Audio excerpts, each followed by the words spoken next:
Charlie here, Charlie Slide Pro Capos.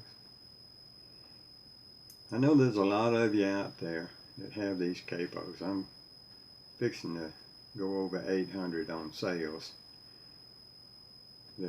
It's well respected in the dobro world. I do my best to make the best product I can. I'm like all of y'all, I'm sick of buying stuff that don't work. People say they've got a one-handed capo, and then when you get it, it's hard to put on. They say it's got good tone, and sometimes they do, sometimes they don't. Some of the big ones have good tone. The smaller ones don't have hardly any tone. When I decided that I wanted to make something to work, I came up with the idea for this sliding wedge adjuster. You can probably see it there. What it does, it squeezes the strings to the capo. This thing works really, really well. I wouldn't say that if it wasn't true. Most of the top line dobro players are using this capo, and it's because they're professionals and want what they consider the best tools. I was a welder for 46 years. Well, I still am, I guess, because I put one weld on this capo. So I guess I'm still a welder, but I'm a machinist with 2 years experience. I couldn't find anybody that would make this thing for me at a reasonable price, so I started making them myself. Had to teach myself how to use a milling machine. But I got her done. And over a year and a half, I messed with it until I got it really where I wanted it. This capo has got one part on it that needs to be replaced, and that's the bottom cushion tubes. I've had 2 or 3 people out of almost 800 now that sent me emails and said it quit working on me. Well, I sent them another one because I knew they were in need of a capo. They didn't need to wait a week or so to get it back, so I sent them a new one. They sent me the old one. Usually what was wrong was the cushion tubes wore out. You can buy this cushion tube. It's a 1/8 inside by 1/4 outside Tygon gas line at Carquest Auto Parts, or you can get it at eBay. But that will wear out. The rest of this won't wear out. You can beat it around until you get the bottom lands scratched up, and then you'll have problems. You got to treat this just like any other really good tool. You pay a good price for it, you get what you pay for, but you take care of it. You can get it scratched up anywhere but here. You get it scratched up there, you're either going to have to sand it yourself or send it back to me, and I'll rebuild it for not much money. I'll rebuild it. So anyways, when you get this capo, it's a little rough because of the milling machine cuts on the material. But as you use it, it kind of meshes together, kind of breaks itself in. And it'll get easier to push. Well, that can be a problem in that you get used to it being a little bit harder. It's not hard, but you can feel that it's a little rough.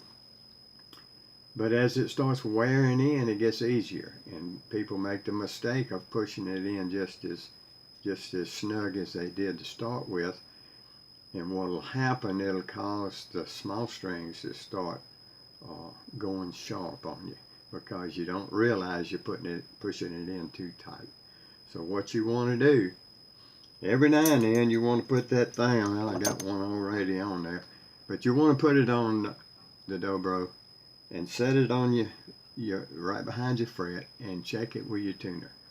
And if your tuner shows your strings a little too sharp, just move the capo back a little bit. If it's too flat, move it forward a little bit. There are some dobros out there that the frets are not exactly where they ought to be. It could be that, or it could be the cone, the way the bridge is set or something.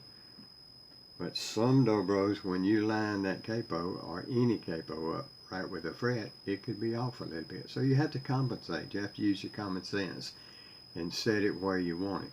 But if you push this wedge adjuster in too tight, which you do not need to do, if you push it in too tight, it's going to cause the small strings to go sharp. So you got to be careful of that. In my next video, I'm going to show you how to put it on. And don't pay attention to my playing, because I'm not a very clean player. I've worked hard all my life, and I haven't practiced like I should. If I did, I'd probably be as good as the rest of y'all. But anyway, in the video, it shows you how to put it on, and it goes, this thing will play anywhere on the neck. It's got good tone. It's easy to put on with one hand. One hand. If I see anybody putting it on with two hands, I'm going to slap their hand like the mama did. So anyways, I also want to show you my bar. I make a bar, a slide bar. It's 6 ounces. It's heavy. But if you'll see this, look at what we call the flute. It's wide. It lets you put your thumb and finger in there. See how my thumb is up under it? It lets you control this bar so much better than most of the bars out there. When you hold this thing, you don't have to put so much pressure on it to hold it, and you don't use as much energy.